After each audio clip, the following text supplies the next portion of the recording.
Përshëndetje të nderuar shikues të Infodes, mirë se po takohemi edhe sonte. Fillimisht do të ndjekim titujt kryesor që kanë karakterizuar ditën e sotme, duke u kthyer në studio me mysafirët. Rrethana gjeopolitike në botë kanë bërë që rritja e buxhetit për çështje ushtarake në 6 vendet e Ballkanit Perëndimor të jetë e pashmangshme. Këto zhvillime pasqyrojnë një realitet të ri sigurie, ku vendet e Ballkanit po përgatiten për të përballuar sfida të mundshme. Ndërsa Kosova, Shqipëria dhe Kroacia kanë rritur shpenzimet për mbrojtjen, Serbia qysh prej kohësh ka filluar të investojë ndjeshëm në fushën e mbrojtjes. Ekspertët e sigurisë i shohin investimet në fushën e mbrojtjes si një domosdoshmëri strategjike, duke pasur parasysh tensionet rajonale dhe paqëndrueshmërinë globale. Gura Kuqi nga Instituti Octopus thotë se pas fillimit të luftës në Ukrainë, kërkesa për riarmatim është e madhe nga shtetet, por se në rajonin ton dallojnë arsyet se pse shtetet armatosen. Kërkesat për riarmatim e vendeve në nivel global është jashtëzakonisht shumë e madhe. Dhe kjo ka filluar sidomos për fillimin e luftës në Ukrainë. Edhe Ballkani Perëndimor është pjesë e këtij globi ku duhet të ndjek hapat e vet dhe të kërkojë sigurinë e vet. Pas çka disa vende kërkojnë sigurinë dhe disa vende kërkojnë agresionin, pra nuk jemi në numra të barabarta dhe në kërkesa të barabarta. Në këtë rast vendet si Kosova, po ashtu Kroacia, Shqipëria, por edhe Mali i Zi dhe Maqedonia zakonisht e kërkojnë vetëm çështjen e mbrojtjes, ndërsa vendet si Serbia armatimin e shohin sikur një tendencë e qëllimshme e tyre për shtrihjen ekspansioniste dhe për realizimin e botës serbe. Në këtë format Serbia nuk e ka të rearmatosjen e tyre, sepse ata çështjen e rearmatosjes së shtetit të tyre kanë filluar që nga forcimi i pushtetit të Vučićit nga viti 2012, por edhe më herët, dhe kështu automatikisht e kanë nxitur edhe fshinjet e saj që duhet të mbrohen, sepse kërcënimet janë kanë të vazhdueshme të Serbisë, sidomos kundër Kosovës dhe Bosnjë-Hercegovinës. Profesori universitar Mazlum Baraliu thotë se me ndryshimet gjeopolitike në botë është një rend i ri botror në zhvillim e sipër, ku rreziqet janë evidente dhe strategjikisht është e drejtë nga shtetet e rajonit që po armatosen. Kemi një rirreshtim të fuqive të reja botërore, qoftë ato ekonomike, qoftë ushtarake, kemi një rend të ri botror në zhvillim e sipër.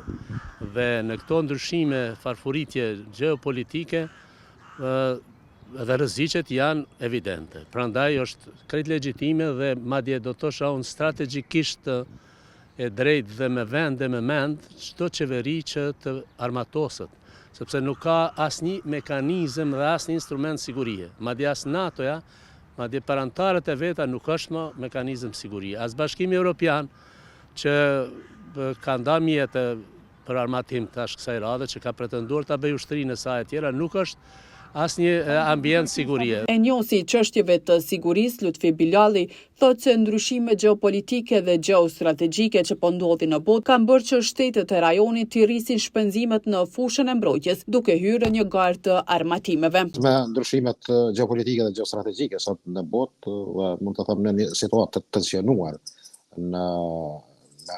jo vetëm në region momentalisht kemi mund të them divergjencat të cilat mund shkaktojnë plasaritje të ndryshme dhe mund të vinë deri te konfliktet eventuale, por bota lufta në Ukrainë në një jetë mesme, mendoj që të gjitha këto kanë shkaktuar ato pasojë që vendet të regionit të bëjnë ngarime për garë të armatimit. Mendoj që buxhetet e 6 vendeve të Ballkanit Perëndimor, se Ballkani si nacion është çështje më komplekse. Mirë, po Ballkani Perëndimor i 6 shteteve kryesisht mund të them ka një ngritje të buxhetit të secilit shtet, mund të them. Fatkeqësisht Serbia prin me buxhetin më të madh që don për forcat armatosura. Dhe mendoj që edhe shtetet tjera duhet, sidomos Shqipëria dhe Kosova në këtë drejtim kanë bërë hapa, do thotë në ngritjen e këtyre limiteve. Përndryshe, CNN ka shkruar se qortimi publik që Donald Trump ja bëri presidentit të Ukrainës në Shtëpinë e Bardhë ishte si një rufe për aleancën transatlantike, duke shpërndar iluzionet e mbetura në Europë, mbi atë nëse Amerika do të qëndrojë në krah të saj përballë agresionit rus. E tronditur dhe ndoshta edhe friksuar, Europa më në fund mund të ketë ardhur në vete për nevojat e saj të mbrojtjes në epokën e Trump. Kontinenti ka filluar të thyej tabu 10 vjeçare në çështjen e mbrojtjes, po diskutohen politika që deri para pak javësh do të ishin të paimagjinueshme. Mungesa e bashkëpunimit juridik me Serbinë dhe telashet me përkthyesit në gjuhën serbe janë disa nga sfidat me të cilat po ballafaqohen gjykatat e Kosovës në trajtimin e rasteve të krimeve të luftës. Kështu u tha në tryezën e rrumbullakët të organizuar nga Fondi për të Drejtën Humanitare në Kosovë. Në këtë takim u publikua edhe raporti me titullin Gjykimet për krimet e luftës në Kosovë, me çka ende ballafaqohen këto procese, ku si hap pozitiv paraqet rritja e aktakuzave për dhunimet seksuale që kanë ndodhur gjatë luftës së fundit në Kosovë. Zëvendës ministri i drejtësisë Vigan Çorolli u shpreh se kriminalet e luftës në Kosovë duhet të vijen para drejtësisë. Kriminalët e luftës duhet gjetur dhe sjellur ta vuajnë dënimin për gjykimin mungesë është një hap jashtëzakonisht të rëndësishëm në raport me vënien e drejtësisë për viktimat dhe në dënimin meritor për kriminalet. Krimet e luftës dhe krimet kundër njerëzimit që janë kryer gjatë periudhës së luftës në Kosovë nga shteti i Serbisë kanë lënë pasoja të thella, jo vetëm për ata që i përjetuan drejt për drejt, por edhe për shoqërinë në tërësi. Për herë të parë, Qeveria e Republikës Kosovës ka prioritizuar krijimin e një dokumenti strategjik për drejtësinë tranzicionale, e cila do të trajton shkeljet e rënda të drejtave të njerëzit dhe shkeljet e së drejtës ndërkombëtare humanitare. Amer Aliaj nga Fondi për të Drejtën Humanitare e ka konsideruar si hap pozitiv rritjen e aktakuzave për dhunimet seksuale gjatë luftës në Kosovë. Ku gjatë këtij viti janë trajtuar gjithsej 35 raste të krimeve të luftës, prej të cilave 10 raste përmbajnë aktakuza apo akuza për dhunë seksuale si krimi i luftës. Krahasuar me 25 vitet e kaluara, ku janë trajtuar vetëm 4 deri në 5 raste për dhunë seksuale si krim lufte, rritja e aktakuzave për dhunën seksuale është një hap pozitiv, pasi viktimat e dhunës seksuale kanë filluar të thyen heshtjen, të luftojnë stigmat dhe të raportojnë krimet në organet e ndjekjes. Që nga përfundimi i luftës në Kosovë, institucionet gjyqësore vendore edhe ato ndërkombëtare kanë dënuar rreth 74 persona për krimet e luftës në Kosovë dhe në anën tjetër janë vrarë rreth 10.000 viktima civile. Gjatë vitit 2024 kanë filluar ose në faza të ndryshme janë zhvilluar procedura në 34 lëndë kundër 98 pjesëtarëve të forcave serbe dhe një lëndë kundër 2 pjesëtarëve të ushtrisë çlirimtare të Kosovës. Këtu përfshihen edhe 14 aktakuza ndaj 72 pjesëtarëve të forcave serbe, pra aktakuza në mungesë. Me qëllim të tejkalimit të sfidave nga ky fond, kanë rekomanduar krijimin e një bashkëpunimi me gjyqësor rajonal dhe ndërkombëtar, e në veçanti me shtetin serb dhe përkthimin e shkresave të luftës në gjuhën serbe, ku palët e përfshira janë nga ky komunitet. Që të gjitha shkresat e lëndës të jenë të përkthyera në gjuhën serbe, kur të akuzuarit janë të nacionalitetit serb. Kjo do të mundësoj një proces gjyqësor më të drejtë dhe do të siguroj që të gjitha palët të kenë qasje të barabartë në informacionet e lëndës. Kjo veçanërisht është e rëndësishme pasi që gjatë monitorimit e kemi parë që disa sanca fillestare janë shtyher për shkak të mungesës së dokumentacionit të përkthyer. Fondi për Drejtën Humanitare në Kosovë tash e disa vite në rekomandimet vjetore e thekson domosdoshmërinë e vendosjes së bashkëpunimit juridik me Serbinë. Qeveria e Kosovës duhet të angazhohet që në negociatat me Serbinë të vendoset edhe bashkëpunim juridik ndërkombëtar. Kryetaria e gjykatës themelore në Prishtinë, Albina Shabani Rama, tha se departamenti special ka shënuar progres në trajtimin e lëndëve të krimeve të luftës, ku sipas saj, gjyqtarët e themelores janë të përgatitur profesionalisht për trajtimin e këtyre rasteve. Sot besoj që jemi shumë më mirë se para 6 viteve. Ndryshimet e shpeshta në departamentin special, avancimet dhe pensionimet e gjyqtarëve janë një nga sfidat kryesore këtij departamenti, për shkak se s'po mujmë me majt një lloj kontinuiteti dhe thos mbi faktin që gjyqtarët duhet me pas një përgatitje profesionale dhe specifike për trajtimin e këtyre rasteve. Prandaj një trajnim i vazhdueshëm dhe efikas do të ishte nevoja më e domosdoshme në mënyrë që padyshim që mungesa e bashkëpunimit ndërkombëtar është një nga sfidat më të mëdha që janë edhe për prokurorinë edhe për gjykatën. Këto e them sidomos në aspektin me shtetin e Serbisë, do thotë për shkak se aty gjenden shumica e dëshmitarëve për cilët i nevojiten shpesh gjykatës, po njëkohësisht edhe prova tjera materiale. Udhëheci i Departamentit për Krime Lufte pranë Prokurorisë Speciale Ilir Morina tha se nga viti 2023 kanë bërë punë të konsiderueshme në adresimin e krimeve të luftës. Gjatë vitit 2024 kemi ngritur 14 akte akuza ndaj 25 persona. Vetëm në 3 mujorin e parë të vitit 2025 kemi 4 akte akuza ndaj 6 persona. Sidomos nga viti 2023 kemi bërë punë të konsiderueshme në adresimin e rasteve të krimeve të luftës, sepse vetëm gjatë këtij viti për 2023 dhe 2024 kemi rreth 30 akte akuza, që është numri më i lartë deri më tani ndonjëherë i adresuar.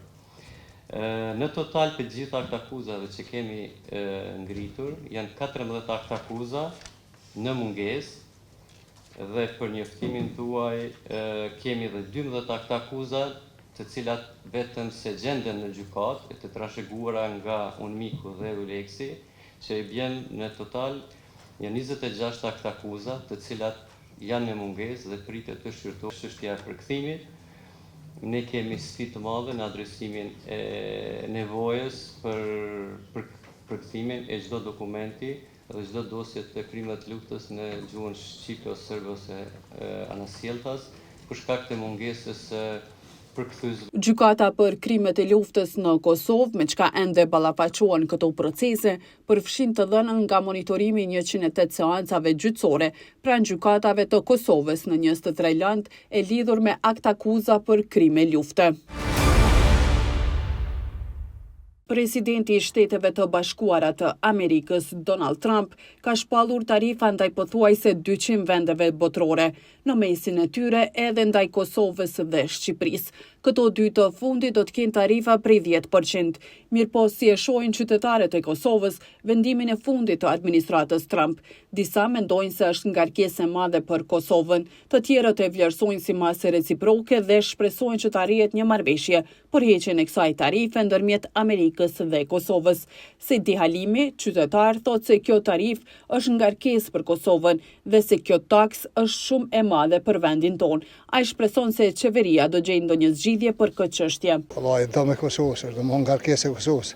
Konsumatori pagun ato, në fund. Domthon 10% taks për Kosovën është shumë e madhe. Po ndoshta qeveria dëgjon ai burim për hjekjen e saj, nëse është ngarkesë e madhe.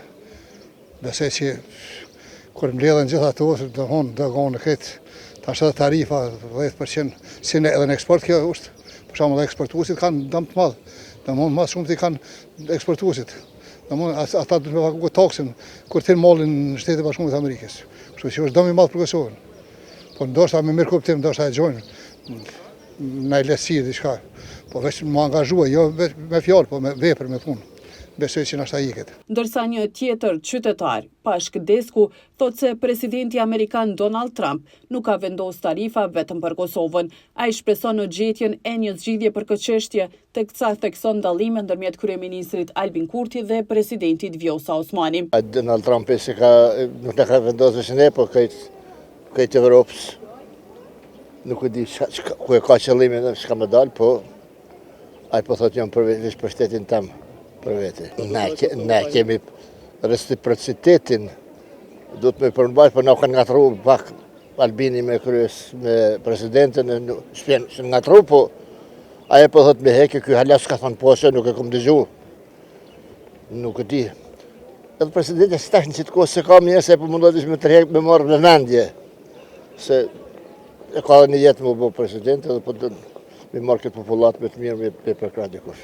Enazim Sahitaj e vlerëson këtë mas si tarife reciproke. Ai thotë se taksa e Kosovës ndaj produkteve amerikane ka qenë 10% dhe se sipas tij nuk do duhej me qenë as e Kosovës se as Amerikës. Po është reciproke, taksa reciproke. Taksa e Kosovës ndaj produkteve amerikane ka qenë 10% dhe është një farë balanci, po s'do duhej me qenë as e Kosovës as e Amerikës. Besoj me heqjen e taksës ndaj Amerikës dhe Amerika do ta korrigjon taksën. Brenda 24 orëve duhet me heqë taksë dhe ashtu nuk ka ndaj peshë shumë simbolike për tyrat e buxhetit të Kosovës, ndërsa për çështjet e marrëdhënieve tona dypalë që është shumë e rëndësishme. Ka është hap simbolik, por shumë i rëndësishëm. Presidenti Vjosa Osmani dje ka kërkuar nga qeveria e Kosovës të pezulloj tarifat e importit për të gjitha produktet nga Amerika, pasi kjo e fundit vendosi tarifën 10%. Edhe dhoma e tregtisë dhe industrisë në Kosovë ka mbështetur thirrje drejtuar qeverisë për heqjen e tarifave doganore ndaj produkteve amerikane. Gjatë vitit 2024, sipas statistikave të doganës në Kosovë, vendi ka shënuar eksporte me Amerikë mbi 39.176.701 euro, derisa në 3 muajt e parë në vitin 2025, vlera e eksportit është 5.759.490 euro.